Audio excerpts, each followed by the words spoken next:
Well, next month, residents in the Middleton-Cross Plains School District will decide whether or not to approve a nearly $60 million referendum. The plan calls for major renovations at the district's two middle schools, Cromery and Glacier Creek. News 3's Margo Spann joins us now with more on the proposal. District leaders say the plans will relieve overcrowding, but voters have voted down two similar referendums in the last 7 years.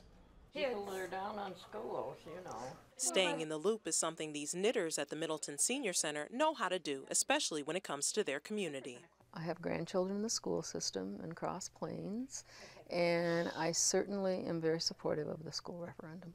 Voters in the Middleton-Cross Plains School District will decide if they want to spend nearly $60 million to remodel and renovate the district's two middle schools.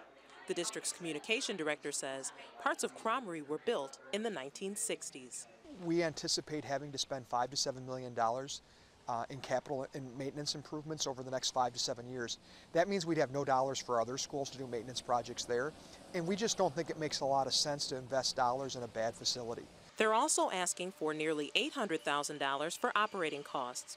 Hibner says a new building will eliminate Cromery's mold issues, which canceled classes for 6 days in 2010, and reduce overcrowding by moving fifth graders to the middle schools. Right now at our 6 elementary schools, we're anywhere from 2 to 33% overcrowded. The average home in the district costs about $280,000, and a homeowner would see their taxes go up about $180 a year.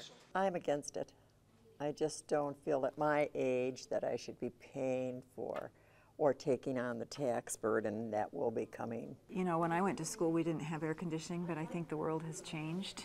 I think the mold is a real issue. I think kids have allergies. I think those are things that it's good to have a plan to fix that.